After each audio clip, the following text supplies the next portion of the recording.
It's been raining in Manila, hindi ka pa nilalamig. It's been raining in Manila, hindi ka pa nilalamig.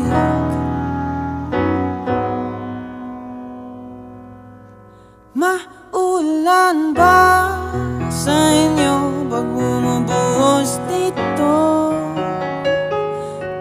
Paumanhin at mukhang hindi ko masasabayan ang iyong yapak sa pagngiti, sa pag-iyak, sa paglipad at pagbagsak ng